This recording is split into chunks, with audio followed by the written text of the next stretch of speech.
Sejam muito bem-vindos ao canal Mesa de Debates. Eu me chamo Guilherme e vamos dar continuidade às entrevistas em relação à questão da reforma administrativa, né? Conforme eu expliquei no outro vídeo, né?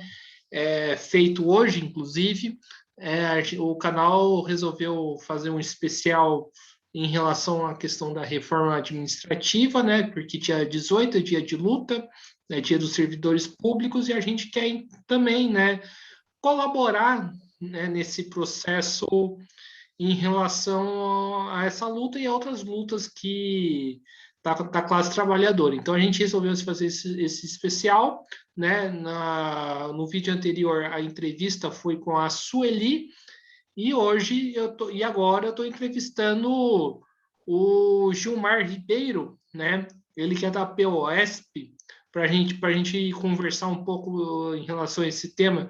Tudo bem, Gilmar? Antes da gente começar, por favor, né, se apresente. Tudo bem. Boa noite, ou boa tarde, né, Guilherme?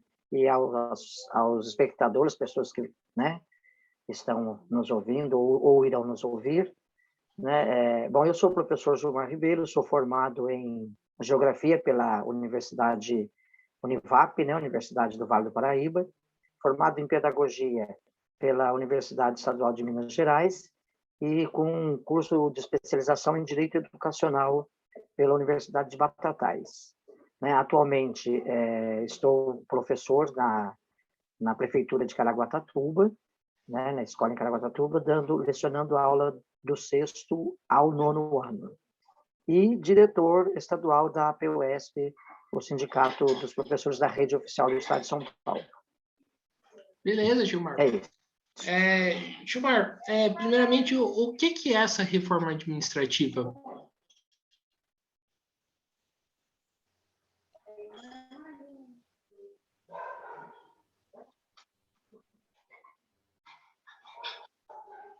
Alô, Gilmar? Alô, isso, agora voltei a te ouvir. Primeiramente, o que é essa reforma administrativa? Bom, para o pessoal entender bem o que vem ocorrendo, na verdade, o governo do PSD, os governos do PSDB, eles queriam ter feito essa reforma numa tacada só lá no primeiro mandato do governador Covas, né? Isso lá há 20 e poucos anos atrás, quando a Rose Neubauer foi secretária da Educação. Naquela ocasião, as entidades do magistério, junto com a PUESP, né, organizou uma resistência muito grande e acabou que isso, então, não ocorreu naquele momento como eles gostariam. O que vem ocorrendo, então, nos últimos anos, ou seja, nos últimos governos deles, é que cada governo, eles aprovam um pouquinho. Eles pegaram aquele pacotão, né,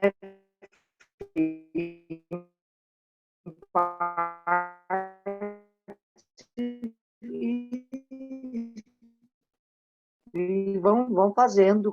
E, assim, essa última proposta deles agora, eles querem, né, acabar com a estabilidade no serviço público. Então, seria o fim dos concursos, né, a partir da reforma ser aprovada. Não teremos mais os concursados, né, os trabalhadores do serviço público serão contratados.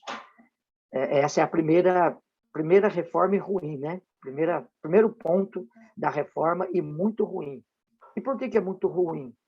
Porque à medida que os servidores públicos forem indicados por políticos, né, sejam eles governadores, deputados, prefeitos e vereadores, quando alguém é indicado por alguém por uma coisa, essa pessoa acaba devendo, né? Cria uma relação de dependência, cria uma forma de coerção do trabalhador e dificulta. No serviço público, isso é muito ruim. Haja visto o que a gente está vendo agora da vacina, né? A denúncia que foi feita lá de $1 foi por um servidor público concursado. Fosse ele um servidor público nomeado pelo governo, ele, mesmo sabendo, não teria feito a denúncia.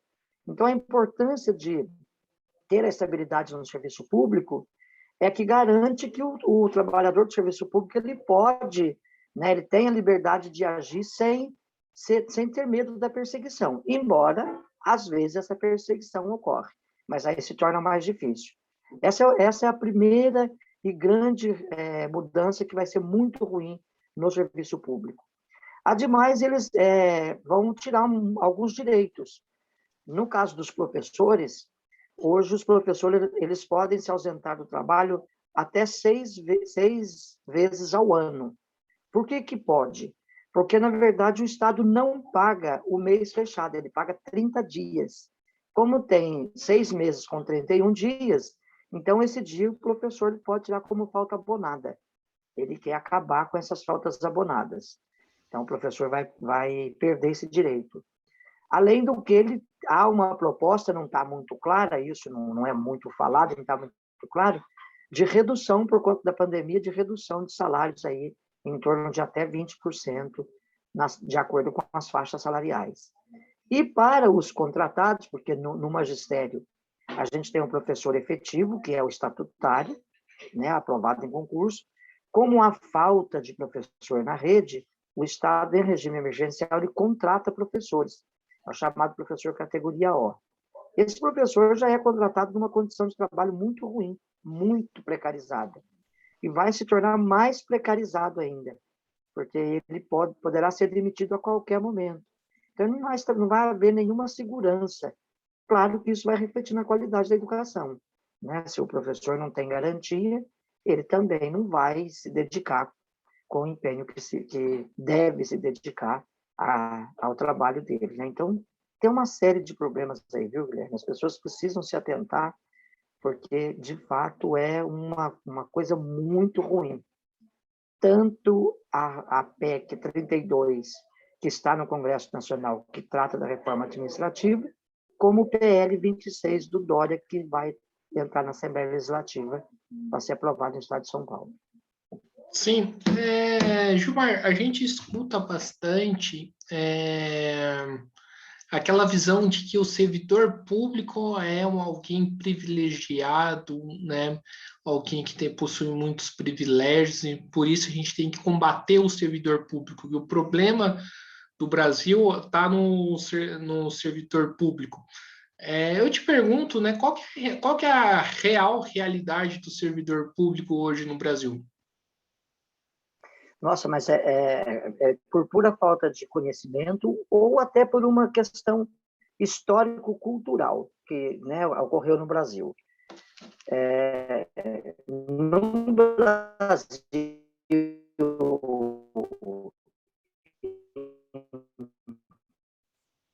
enfim, aquelas pessoas que não queriam muito trabalhar, vai ser servidor público, vai trabalhar para o Estado. Isso historicamente, culturalmente passou, né? E o Brasil ainda, algumas pessoas ainda têm essa visão. Mas privilégio como, né? Vou pegar o caso nosso, professor de novo. Imagina qualquer servidor público, Guilherme, qualquer servidor público do Estado de São Paulo, para exercer a função no Estado através de concurso, ele tem um salário médio, ele inicia a carreira dele com um salário de R$ 4.500. O único servidor público que é contratado no Estado de São Paulo e que é exigido dele a formação universitária e que não está nessa faixa é o professor. O professor ele tem um salário com 32 aulas, ou seja, com 200 horas de trabalho por mês, que é a carga horária de trabalho permitida pela legislação brasileira, o professor inicia no Estado de São Paulo com um salário de R$ 2.850. Então, aonde que está o privilégio? O privilégio é porque ele tem 2 férias no ano. Ele não tem 2 férias no ano. O professor tem 1 férias no ano. Ele tira 15 dias de férias no mês de julho e tira 15 dias de férias no mês de janeiro. Os alunos não estão na escola o mês de julho e parte do mês de dezembro, porque é férias dos pais, as festas natalinas. Então, criou nessa cultura que as aulas vão até ali o dia 17, 20 de dezembro, e aí os alunos vão para casa por conta das festividades de Natal. E os últimos 15 dias de janeiro, os alunos não estão na escola, mas os professores já estão. Os professores já estão organizando as escolas, as aulas estão sendo atribuídas, eles estão fazendo os planejamentos do ano seguinte, então, eles já estão trabalhando. Não é verdade que o professor no mês de janeiro inteirinho está em casa. Isso não é uma realidade do serviço público no magistério. E acho que em nenhum caso, acho que se há privilégios, pode ser que no alto escalão do judiciário. Pode ser que lá, né, você tenha servidor público com privilégios, que aí tem, né, auxílio paletó, auxílio isso, auxílio aquilo, mas o professor e os demais servidores públicos, os trabalhadores em educação principalmente, imagina o pessoal de secretaria, eles trabalham 8 horas por dia, de segunda a sexta, e o salário base deles é um pouco mais que salário mínimo. É 100, R$ 200 acima de um salário mínimo. Que privilégio que esse trabalhador tem? Privilégio nenhum. Né? Então, as pessoas que de fato, procurar entender o que é o serviço público, vai perceber que não tem privilégio. O exemplo agora na saúde. Imagina se não fosse o SUS, não fossem os servidores públicos do SUS, né, que trabalham na saúde, como é que estaríamos enfrentando essa pandemia? Como é que seriam esses hospitais? Então, o serviço público ele é essencial, né? E lógico que precisa melhorar, lógico que tem falhas em todas as profissões, você vai encontrar falhas. Então, precisa sim sempre estar corrigindo falhas, mas privilégio não existe de forma nenhuma. Entendi. E, e de que maneira essa reforma, ao seu ver, atinge toda a classe trabalhadora?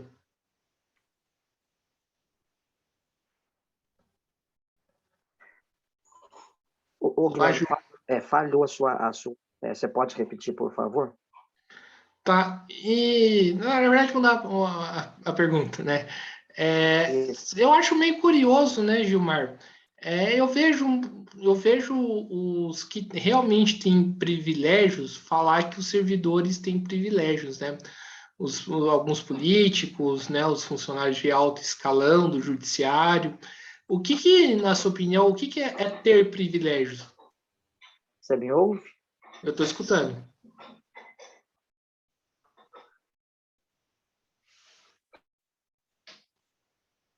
Alô? Sumiu de...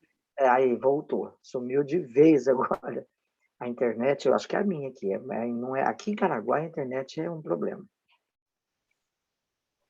Mas tudo bem, então a gente tocando um barco, o que significa ter privilégios? Ter privilégios, então, eu acho que você pode até ter no alto escalão do serviço público algumas situações que você pode considerar privilégios, né? Um juiz que, né, tem casa própria na cidade e recebe um auxílio aluguel de quase R$ 5.000, que, né, já tem um salário alto, salário, né, de 30 e tem, né, o vale-refeição, tem vale-paletó, tem auxílio, né, moradia. Então, você pode considerar isso um privilégio. De repente, né, se comparado às condições da classe trabalhadora brasileira, sim, isso é um privilégio. Eu não sou daquele salário, lógico que a pessoa se preparou, a pessoa estudou, tem uma função importantíssima na sociedade, né? Então, a sociedade precisa reconhecer, e o reconhecimento, é lógico, também se dá pelas condições de trabalho, pelo salário. Então, se precisa de reforma, e eu acho que precisa de uma reforma, mas precisa de uma reforma, então, para exatamente analisar isso, né? Aonde precisamos, aonde que nós precisamos melhorar. E aí, sim, sentar com os servidores públicos, chamar as entidades do servidor público, né, os sindicatos, as associações de representação, fazer uma discussão séria com os trabalhadores, servidores públicos, com a sociedade em geral, e aí, em conjunto, vamos, então, fazer uma reforma, né, no serviço público no Brasil que melhore as condições para todo mundo, melhore as condições de trabalho, melhore as condições reclama por um atendimento melhor, e aí, então, de fato, uma proposta de reforma. Porque senão a gente vai ver o que a gente viu, né? Vamos entender o que é reforma, né? Quando você faz uma reforma na sua casa, você vai fazer algo que vai melhorar a sua casa. Ninguém faz reforma e quebra o banheiro e deixa ele quebrado. né? A reforma supõe-se que vai ter uma melhora. Aí nós tivemos a reforma trabalhista. Reformou. Melhorou o quê? Melhorou que agora você perdeu direitos trabalhistas, o desemprego aumentou, as condições da classe trabalhadora ficou muito pior. Então, isso não é reforma, isso deve ter outro nome. Aí tá, vem, então, agora nós precisamos fazer a reforma da Previdência. Aí, porque precisa gerar emprego, porque precisa melhorar as condições da sociedade brasileira. Aí, de novo, vem a reforma da Previdência. Melhorou o quê? Melhorou nada, porque agora ninguém aposenta, essa é a realidade. Ninguém aposenta mais. Então, isso não é reforma, isso é cassação de direitos, não é reforma.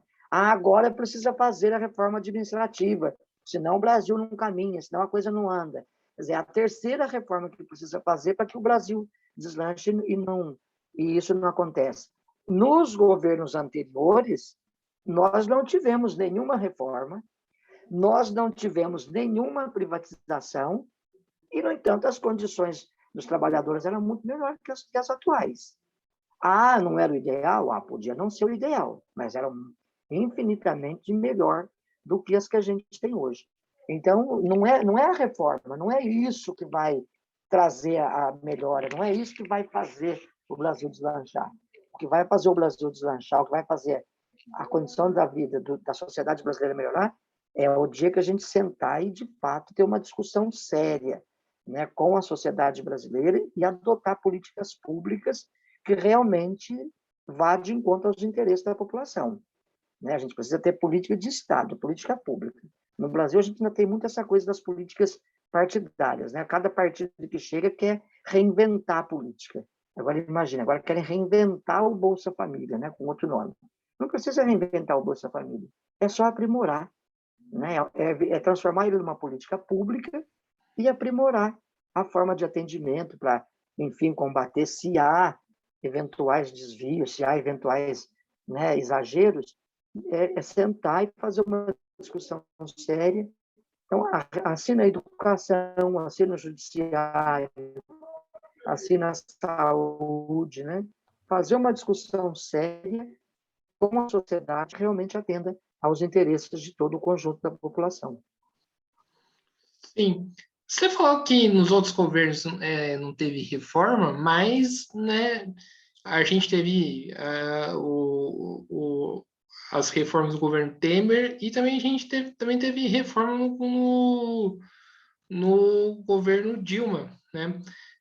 Que também foram prejudiciais para a classe trabalhadora, né? E que a gente precisa discutir. Como que você vê isso? Então, eu entendo o seguinte, nós, quando chegamos, né, eu Guilherme, não gosto muito de partidarizar as coisas, né, assim, quando fala de política. Embora eu tenha um partido político, eu defendo, mas quando você trata, eu gosto meio de ficar meio, né, deixar falar mais política pública. Quando o campo progressista chega no governo federal, nós tínhamos uma condição, né, nós tínhamos uma dívida externa muito grande, nós tínhamos uma moeda muito desvalorizada, nós tínhamos a condição de desemprego muito alta, e ao longo dos primeiros anos do governo Lula, o governo foi acertando a economia, acertando, né, as questões que foi possível. A gente teve 2 mandatos do governo Lula que foram muito bons, né? Poderiam até ter tido mais reformas, poderiam até ter tido, e aí, né, eu até tenho acordo que poderia, até acho que o campo da esquerda, não só no Brasil, mas como na América Latina, de um modo geral, o campo da esquerda transformou muito as pessoas em consumidores e não transformou as pessoas em cidadão. Talvez esse tenha sido o equívoco dos governos de esquerda na América Latina. Se a gente tivesse pensado em transformar as pessoas em cidadãos, né, em dar condições para as pessoas entendessem realmente como funcionaria, mas não, a gente teve muito, parece-me que foi muito consumo. No segundo governo da presidente Dilma, o que a gente percebeu? O Congresso Nacional começou, né, a elite brasileira, através do Congresso Nacional e através do representante que tinha na época, era o Cunha, começou a aprovar pautas bombas, que a ideia era desgastar aquele modelo para que chegasse no que chegou, no ponto que chegou, para que houvesse o impeachment, porque eles já sabiam que pelo processo eleitoral eles perderiam de novo a eleição, e eles já estavam cansados de perder, né? Já tinham perdido 4, iam perder de novo mais uma e perder talvez outra, né? Se seguisse, então, deram o golpe na presidente Dilma, e em função de criar a situação para que esse golpe fosse comprado, essa ideia do golpe fosse comprado por maioria da população brasileira, o Congresso Nacional passou a aprovar pautas bombas e houve um desgaste no campo econômico, e aí foi necessário algumas medidas do governo naquele momento, que era exatamente o que esperava o Congresso Nacional e a elite brasileira, para que ocorresse o desgaste daquele modelo da presidente Dilma na época. Então, foi uma coisa não tão bom, o governo estava ruim, já estava, né? E isso é uma coisa que eu vejo muito arquitetada, né? E maestrada pelo Cunha, para que chegasse no que chegou, né? Eu não acho que a presidente Dilma esteve e estará sempre do lado da classe trabalhadora, né? E nunca tive nenhuma dúvida de que a presidente Dilma está no campo da classe trabalhadora. Acho que ela está no nosso campo. Sim, e você falou de uma outra reforma, uma reforma que seja discutida, né, com as categorias de servidores. O que mais concretamente, então, você defende? Eu acho que hoje o serviço público, como hoje ele está, da maneira como ele está, é claro, a sociedade evoluiu, as coisas evoluíram, né? A gente ainda tem algumas coisas, até em termos de legislação, que estão, né, arcaicas. Então, de fato, precisa ter uma reforma séria no sentido de você qualificar melhor, né, o serviço público e na qualificação ter planos de carreira para atrair os bons profissionais para o serviço público. Né? Eu vou voltar ao exemplo da educação, mas isso é lógico, se dá no campo da saúde, nos demais campos. Né? Se você tem um plano de carreira que a pessoa fala assim, bom, eu vou entrar, eu tenho condição, né? Eu vou ter uma condição melhor lá no fim da minha carreira, isso acaba atraindo bons profissionais para o serviço público e acaba melhorando, então, a qualidade da prestação do serviço. Porque hoje, com a precarização que a gente tem, com o processo de terceirização do serviço público, né? Então, você tem hoje, dentro das escolas, você tem o pessoal da merenda, que é prestação de serviço. Você tem uma despesa. Agora, com a reforma que houve no governo Temer, inclusive poderá ter pessoal de secretaria e até, quem sabe, professor, né? Sendo contratado por vamos dizer, uma uberização da educação pública brasileira, né? Agora, por exemplo, o Bolsonaro acabou de anunciar, fez um corte, né, nas verbas da educação no que diz respeito às creches, né? E aí não vai diminuir o dinheiro para as creches públicas e vai dar voucher para as creches privadas, para que as crianças sejam atendidas no serviço privado. E a gente depende que dinheiro público para o serviço público, né? Não tem que pegar dinheiro público e passar para a mão do empresário. A gente não pode pensar o serviço público de uma forma mercantil. A gente tem que pensar o serviço público, que por isso que é chamado de servidor, que é o agente que vai estar lá para servir ao público. Para prestar um serviço de qualidade, então é preciso ter uma reforma que garanta um plano de carreira decente, uma reforma que garanta salário, que garante condições de trabalho, né? Porque isso se dá, as condições de trabalho são muito ruins na educação, na saúde, na segurança pública, né? Você tem N coisa aí que precisa ser revista. Então, uma reforma nesse sentido, eu acho que vale a pena discutir e deveria ser discutido com a sociedade, né? Para melhorar a qualidade, não para transferir dinheiro público para o setor privado, que é isso que vão fazer, né? Vão privatizar cada vez mais. Isso não é nosso, não vai ser bom. Se privatização fosse bom, Guilherme, não teria acontecido o que aconteceu em Brumadinho, não teria acontecido o que aconteceu em Mariana, né? Então, não é bom. A gente sabe que o capital ele não está interessado, ele não olha o lado humano, né? Ele não está preocupado com os interesses da vida humana, ele quer lucro, lucro em cima de lucro, né? E aí não importa. Tanto que a gente já viveu isso, já viu. Se privatização fosse bom, não teríamos tido o apagão lá em Rondônia, né? Lá privatizaram a companhia de energia. E aí depois, na hora que deu o problema, quem que salvou? Dinheiro público, né? Então, é bom quando está dando lucro, está dando prejuízo, aí o dinheiro dos impostos vai lá cobrir o prejuízo que deu. Então, não é isso, né? A gente tem que ter maturidade de entender que o serviço público é essencial e a qualidade dele é mais ainda do que essencial. Então, essa história de que o serviço público malvadão e o serviço privado bonzinho é tudo balela? É toda história para transferir dinheiro do Estado para o capital, né? Para o empresário, para o dono do capital. Essa é a verdade, que eles querem abocanhar cada vez mais o Estado e se locupletar dos recursos que o Estado tem, né? Então, a questão não é econômica, né? A questão é que a burguesia brasileira, ela é uma das piores burguesias do mundo, né? Porque não há é avarenta demais, né? Não há o que chega, nada satisfaz essa gente, né? Nada tá bom para eles. Eles querem mais e mais e mais e cada vez mais e não saem do Estado, né? Não desencostam do Estado. Se fosse verdade que as reformas fossem de fato para melhorar, vamos pegar o exemplo de novo da reforma da Previdência. Eu costumo dizer o seguinte: os filhos do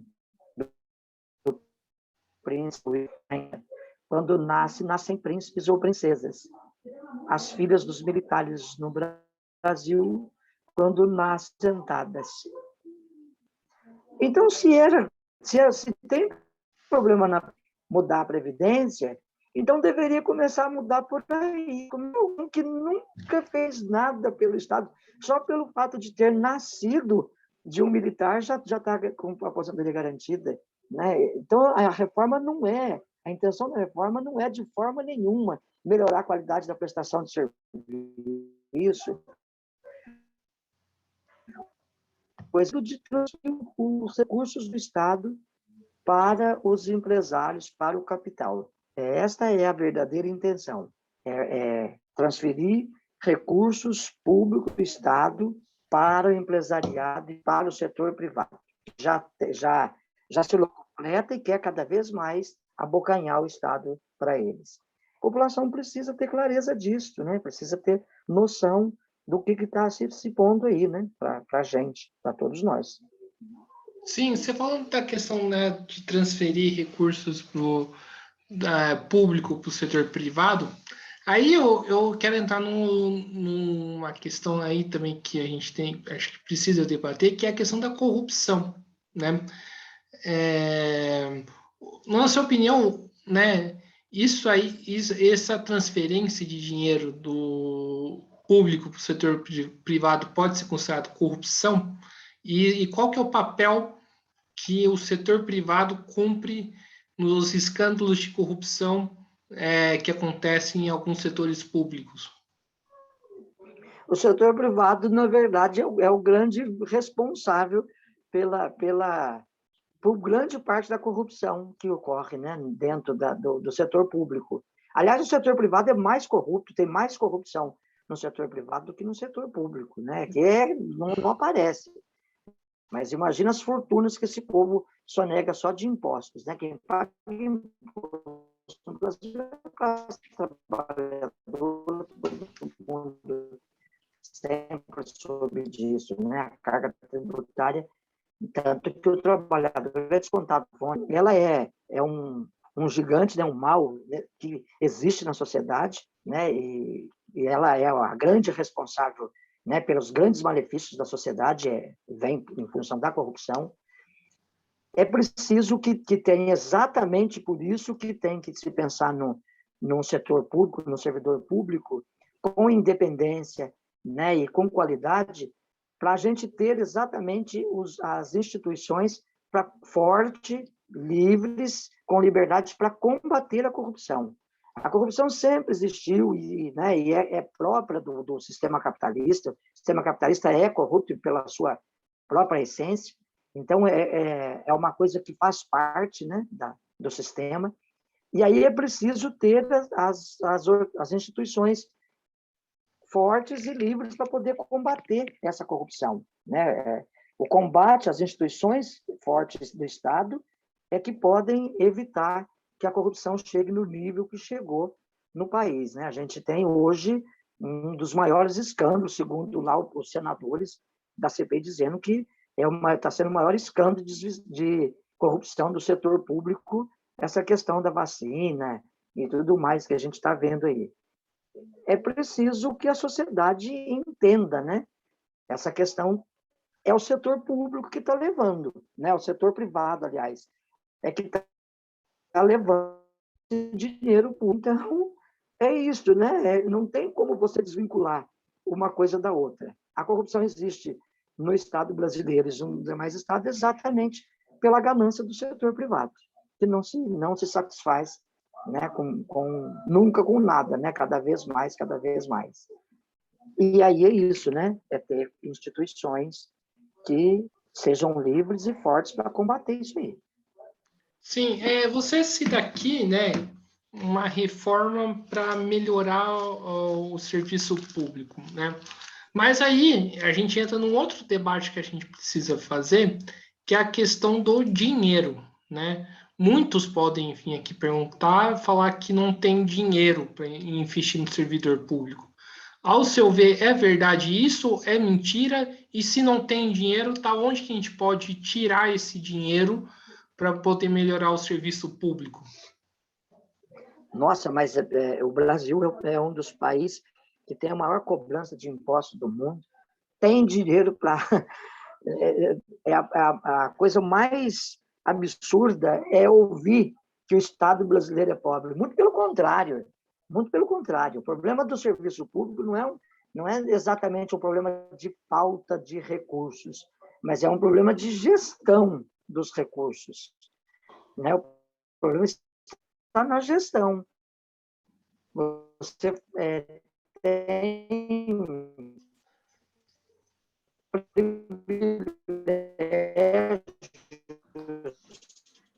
uma casta que de fato existe, né, no serviço público, que a ampla maioria não tem benefício nenhum, ganham salários, míseros salários, e é exatamente por isso que o serviço público, às vezes, tem a qualidade que tem, né, por conta das questões de salário. Então, a questão não precisa pensar em nenhuma outra forma de taxação ou de mudança de cobrança de impostos para ter recursos para o serviço público. Os recursos já existem. É preciso ter a clareza de aonde que é prioritário investir, como investir, e a gestão desses recursos para que ele realmente garanta um serviço público de qualidade. O Brasil não tem problema de falta de recursos para o serviço público, não.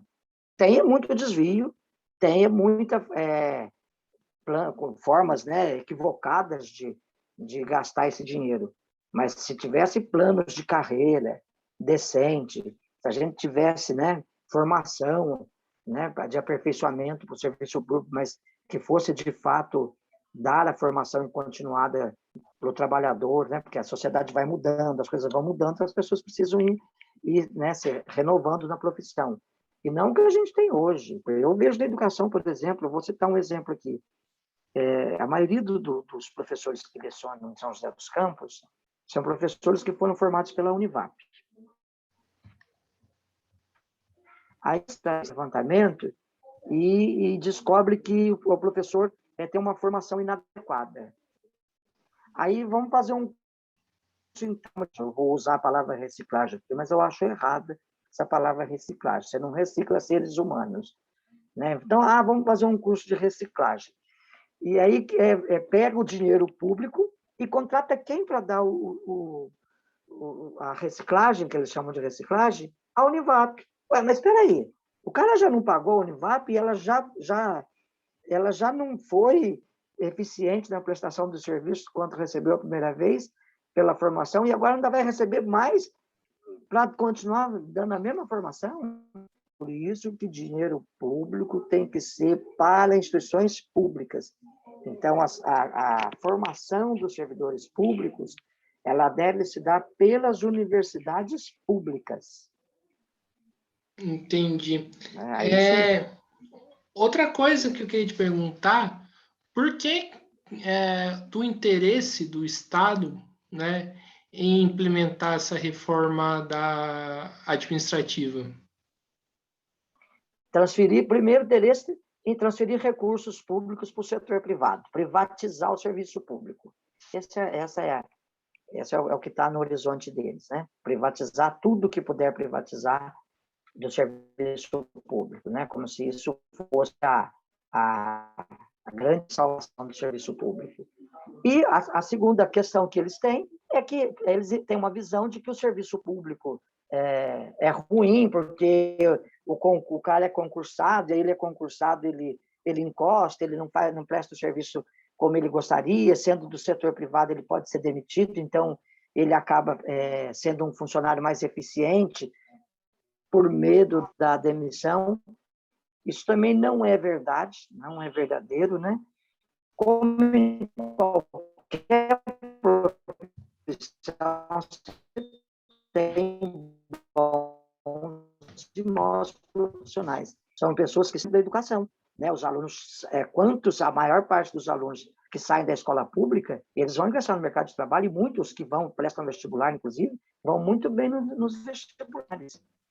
Se a gente, o número de pessoas que entram na universidade pública no Brasil, se eu pegar e fizer estatística, que o número de alunos que saem do ensino público é infinitamente menor do que o número de inscritos que estão no ensino privado. E quando você compara esse número com o número dos aprovados, você percebe que a escola pública coloca mais alunos dentro da universidade que a escola privada. Certo, entendi. Gilmar, primeiramente você está escutando? Porque aqui deu uma travada de novo. Alô? Pronto. Okay. Ô, Gilmar, outra questão que eu queria tratar contigo é em relação à questão dos outros governos, né? A gente está tratando aqui da reforma administrativa, que é o tema, né, da nossa entrevista, mas a gente está acompanhando que outros governos, como o João Dória, estão implementando ataques que se assemelham muito, né, no meu ponto de vista, com a reforma administrativa. Como que você vê essa situação? Até a reforma da Previdência foi até pior que a federal, e a forma que ele propõe no PL 26 é até pior do que a que está sendo proposta pelo governo federal. O Dória, ele vem com essa coisa do bonzinho, né? Que é uma pessoa boa, né? Um secretário que faz um discurso da pessoa do bonzinho, bom moço, mas, no fundo, o Dória, a gente sabe quem é Dória, né? Dória é aquilo que era Bolsonaro, que agora não é mais Bolsonaro, então não tem...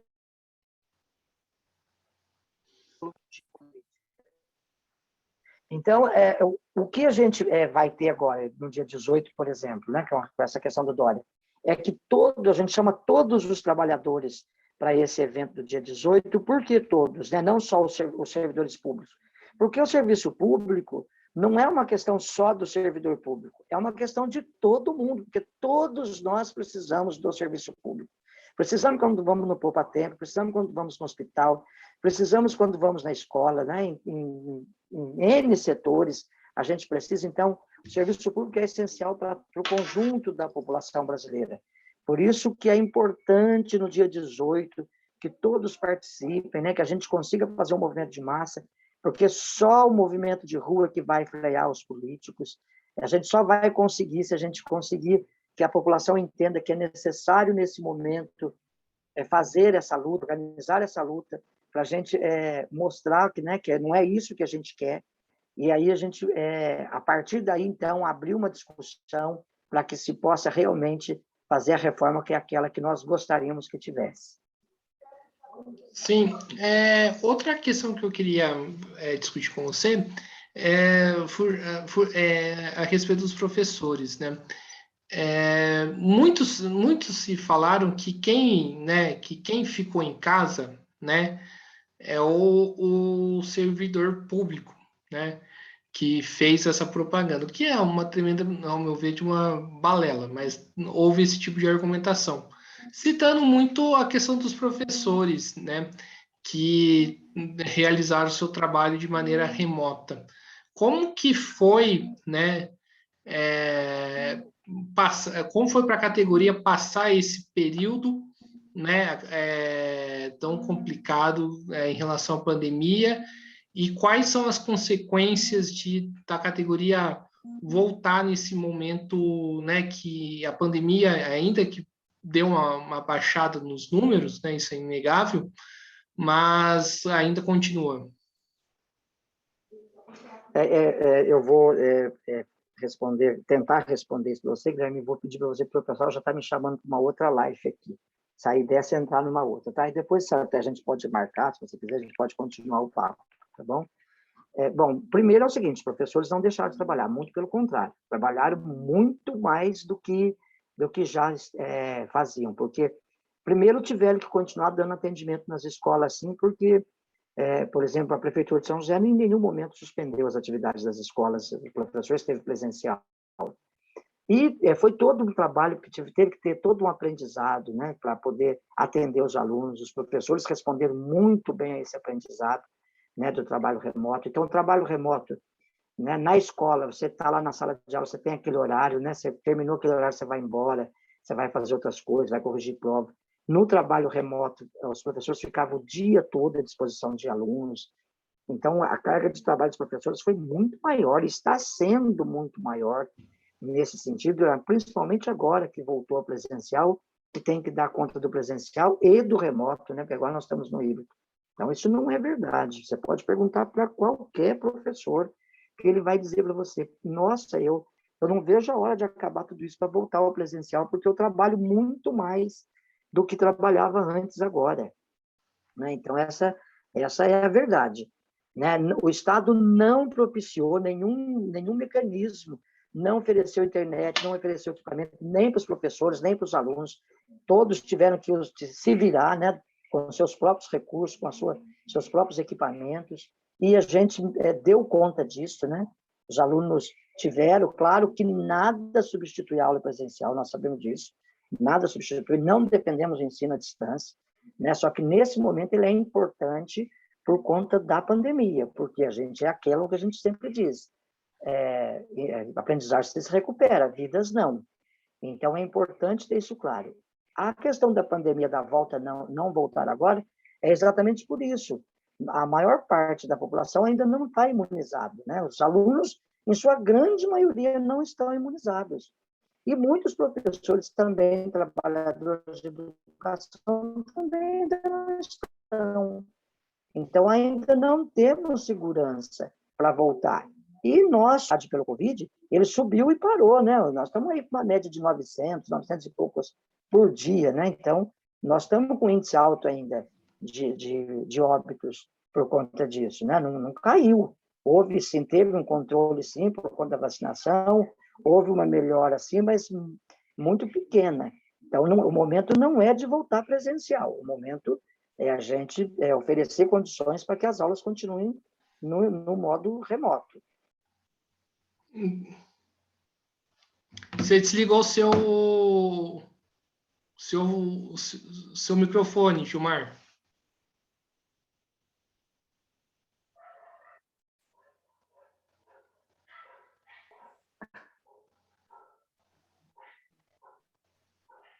O microfone ainda está desligado. Está ligando de novo e corta a sua. Sei, Guilherme, a gente desculpa aí, mas o pessoal precisa entrar no tempo, eu vou dirigir mesa, tá bom? Eu peço desculpa a você e as sim. pessoas que só deixa eu fazer só as considerações finais, só. Então, Então, a gente está chegando aqui no final de mais uma entrevista, né? Quero primeiramente agradecer o Gilmar por ter aceitado o convite. Espero que esse debate também contribua aí para as discussões a respeito da luta contra a reforma administrativa e passo aí a bola para ele para poder fazer as considerações finais. Eu que agradeço, Guilherme, agradeço você, as pessoas que estão e vão participar, que isso toca a posição para, né, você que falou da questão de governos anteriores, a gente pode até conversar sobre isso, mas em função de a gente ter uma live agora sobre as termoelétricas, né? Quero convidar o pessoal aí, pode entrar lá pelo Face da POSP, se vocês querem participar, nós vamos agora estar discutindo a questão das termoelétricas em São José dos Campos, que é um outro problema sério, né, da região, e aí eu preciso, de fato, ir lá, porque eu que vou dirigir mesa, inclusive, tá? Muito obrigado, Guilherme, pela oportunidade, me coloco à disposição de você. Então é isso, né? Agradecendo ao Gilmar, agradecendo a você que estiver nos assistindo. Também quero pedir para que se inscreva no canal Mesa de Debates de Tudo Um Pouco. Curta esse vídeo, comentem, curtem outros vídeos também, compartilhem nas redes sociais, curta a nossa página no Facebook e siga a gente no Instagram. Então é isso, pessoal. Fique atento à nossa programação e até a próxima. Fui!